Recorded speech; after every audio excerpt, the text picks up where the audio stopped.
Olá,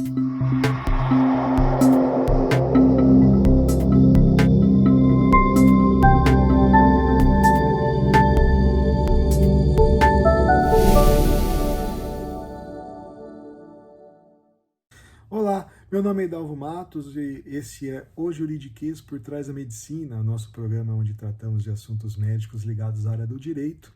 E sejam bem-vindos aqui. Se você não conhece o canal, fique à vontade para nos visitar. Nós temos aí diversos outros programas nesse mesmo sentido.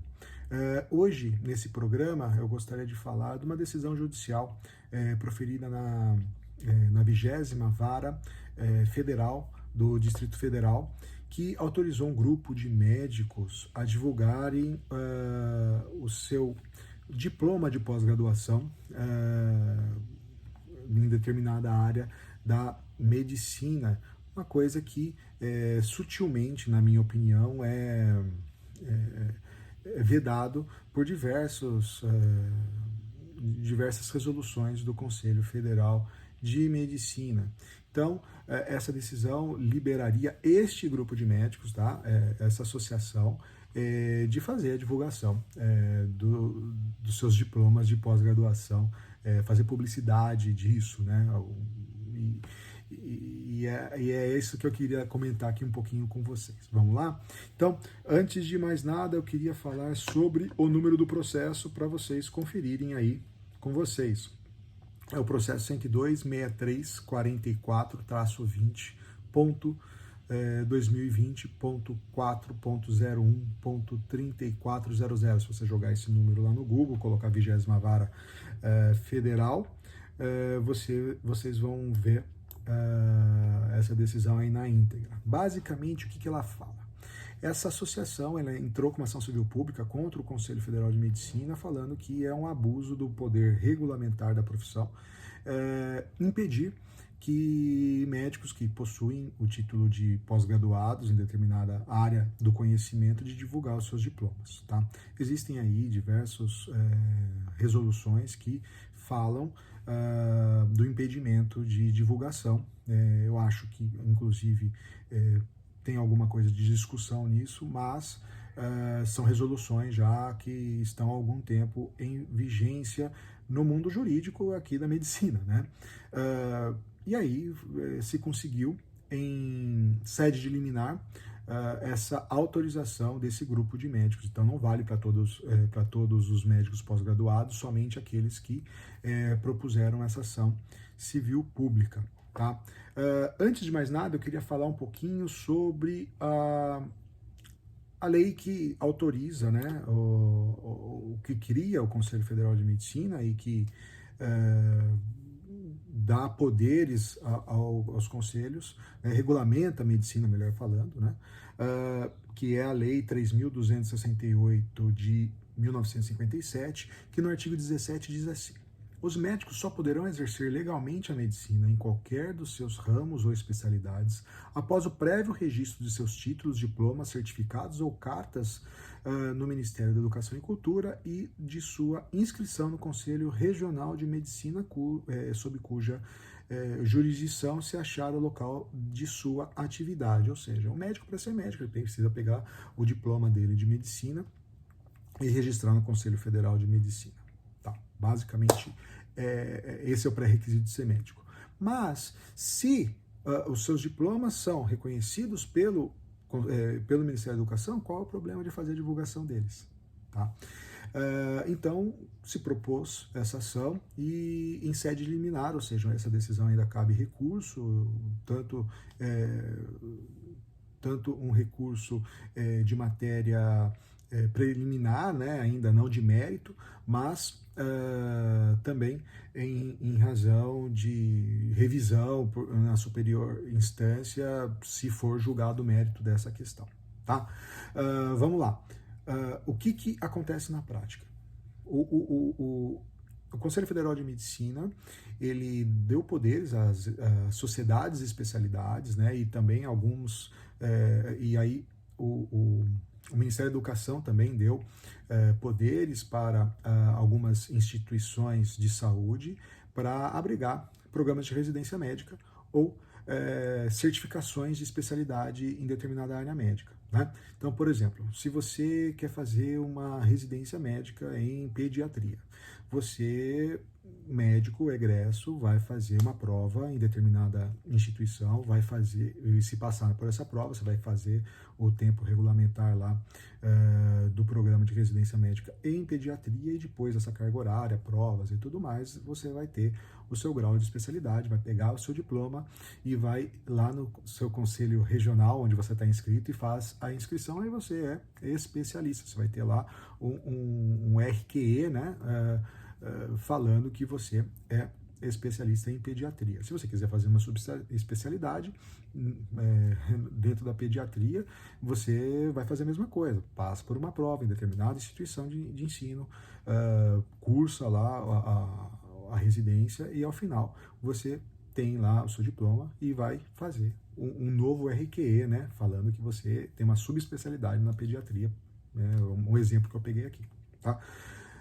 Se não acontecer isso, por exemplo, numa outra área do conhecimento médico, você vai trabalhar dentro da área, você vai fazer cursos de pós-graduação, vai pegar todo esse material, vai chegar numa determinada sociedade e vai falar assim, que é certificadora, né, por óbvio, olha, eu tenho esse material aqui falando que eu sou especialista, que eu já venho trabalhando nessa área, que eu fiz pós-graduação nessa área, eu gostaria de ter o grau de especialidade. Aí é marcado uma prova, né? De tempos em tempos se faz uma prova, e aí você passando por essa prova, você pega essa prova, você passou por essa prova, você pega essa certificação da prova e vai lá no Conselho no Conselho Regional de Medicina e faz a sua inscrição, falando que você é especialista em determinada área do conhecimento médico. Essa daí, basicamente, são as portas de entrada de ser especialista, ou a prova de título ou a residência médica, tá bom? O que acontece? Muitas vezes a gente não consegue ter esse grau, né, ou a especialidade não é reconhecida, aí é um caso bastante claro para mim que não pode fazer a divulgação, ou você é um nutrólogo, por exemplo, né, fez o curso de pós-graduação numa renomada instituição, né, e você não fez a prova de título, vem trabalhando sobre isso. Eu não posso fazer a divulgação de que eu sou pós-graduado em nutrologia, né? Então, o que acontece? Se você é impedido nessa área, eu não acho que é algo correto, né? Porque se você fez isso numa instituição credenciada pelo MEC, que já foi verificada a credibilidade da instituição, não tem por que você não fazer a divulgação. E aí veio o excesso, né, que essa decisão fala, o excesso do poder regulamentar, porque o artigo 17 da lei 3.268/57 fala que você pode, que o Conselho Federal de Medicina vai receber esse diploma e vai reconhecer, né, que você trabalha pelo menos nessa área, né? Agora, falar que é especialista para mim é um pouquinho diferente, porque existe uma tradição, né?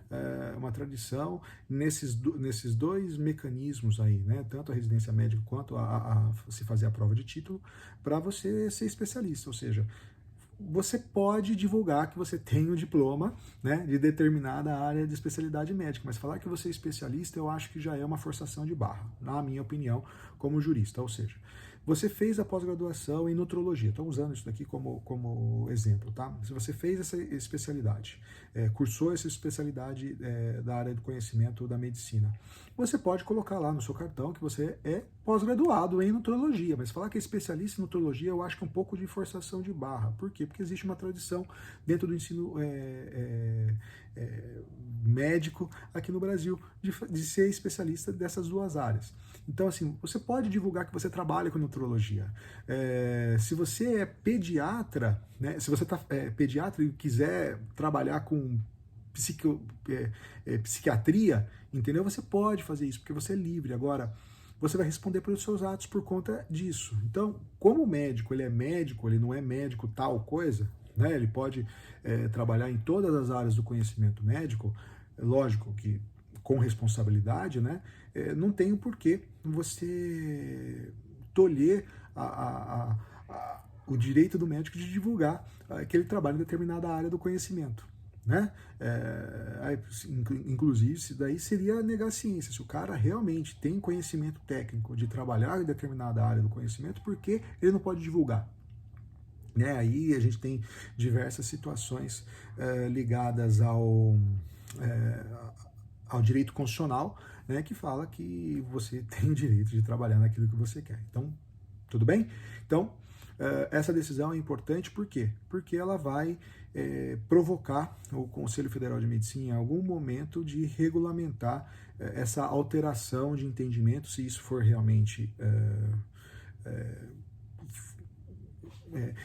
se isso for julgado, né, o mérito favorável, que eu acredito que vai, porque é algo que é bastante interessante de se pensar nesse sentido, de flexibilizar diversas resoluções que tratam da publicidade médica, né? Então, vamos ficar atento com isso, e aí a gente vai dando aqui as atualizações para vocês se tiver alguma coisa nova em relação a esse assunto, tá ok? Então, se vocês tiverem alguma questão, entre em contato por e-mail idalvo@bmfadv.com.br ou nas minhas redes sociais @idalvomatos, tanto no Twitter quanto no Instagram, tá ok? Até o próximo programa.